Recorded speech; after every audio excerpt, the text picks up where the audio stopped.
बंद कर दीजिए गेट। ठीक है बंद कर देते हैं। बैठो बैठो आवा है बैठो। कैसे आ गए आप लोग जी? ये नहीं के कपार पर भूत चढ़ल बा। भूत चढ़ल बा? हाँ तो भूत है जा झराला। ए महाराज ओकर भूत नहीं के चढ़ल। हाँ जनते बानी ये घड़ी के आदमी कौना जनरेशन में चलत हन। सोचत रही ना हाँ। गाना गा के हम स्टार बन जाई।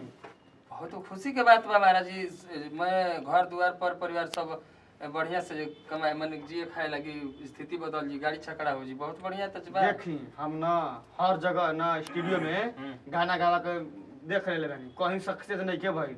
अच्छा। आ एक से रहुआ कहा नहीं है कि हो सकता कि रहुआ कुछ मदद कर दे चाहे कुछ ऐसा म्यूजिक बना दे वैसा गाना गवा दे ताकि वायरल हो जाओ। ए रानी तू झूठे फेरा में पड़ गई ये कहूँ तार गाना चली ओली ना हमरा को उम्मीद बा जी बोलोगे नहीं चल घंटा उम्मीद बा।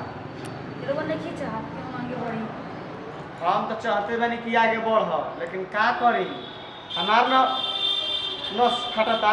तो हमरा गावे के बारे में के काहे नस बड़ा रहो के तो खुशी होके के जाई जी ओ कि हम जात नहीं कम से कम चल मैं कमाई झोंक दहनी तहरे पर। ये जी हम गाने बढ़ल तो नहीं गांव के चोर गाँव भर के जोली जब आगे बढ़ू तब न बाबू खांची भर बोलो तो मेहरारू के गाना गवा बता।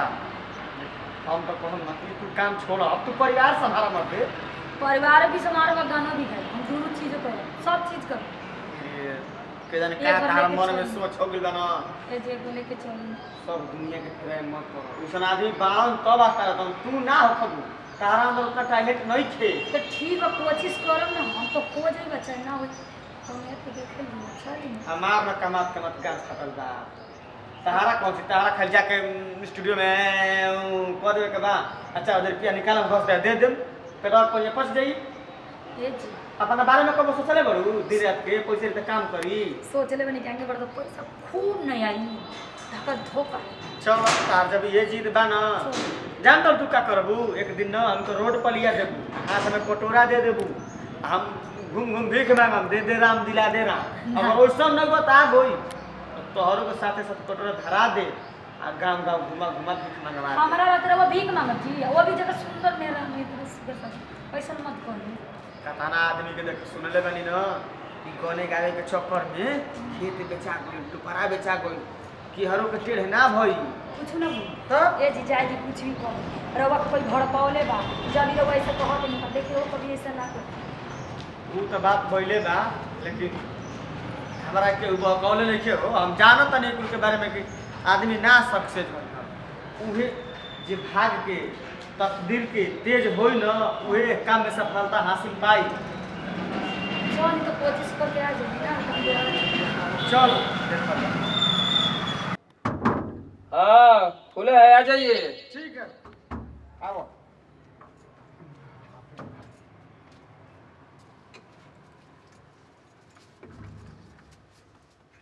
बंद कर दीजिए गेट। ठीक है बंद कर देते हैं। बैठो बैठो आवा है बैठो। कैसे आ गए आप लोग जी? ये नहीं के कपार पर भूत चढ़ल बा। भूत चढ़ल बा? हाँ तो भूत है जा झराला। ए महाराज ओकर भूत नहीं के चढ़ल। हाँ जनते बानी ये घड़ी के आदमी कौना जनरेशन में चलत हन। सोचत रही ना हाँ। गाना गा के हम स्टार बन जाई।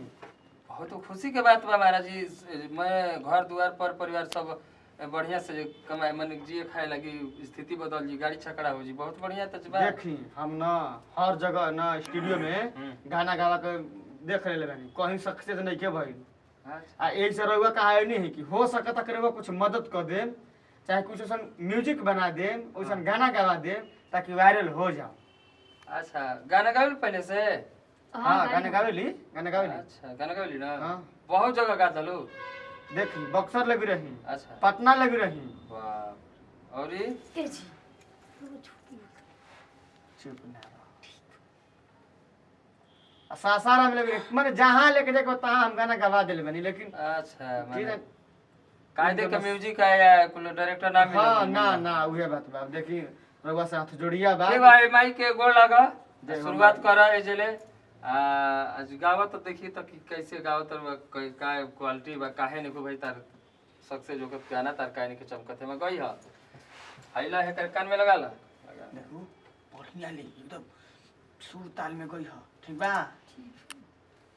अरे हेयर बैंड ना हो हाँ अरे वही कहत रहो कि ए महाराज गाना बिना है लगा जाला जैसे लगा तो मुड़ी में जैसे फांसरी लगाए के बा लगा दे रे वो बढ़िया से लगा अच्छा दे रउआ लगा दी ऐसे ना लगा जाला ऐसे कान में सुने के ऊपर रही तब ना तो खसा के नीचे न चल जाई अच्छा अच्छा ये मैं तो सुनाई देख ले सुनाई चालू करब तब ना सुनाई लगल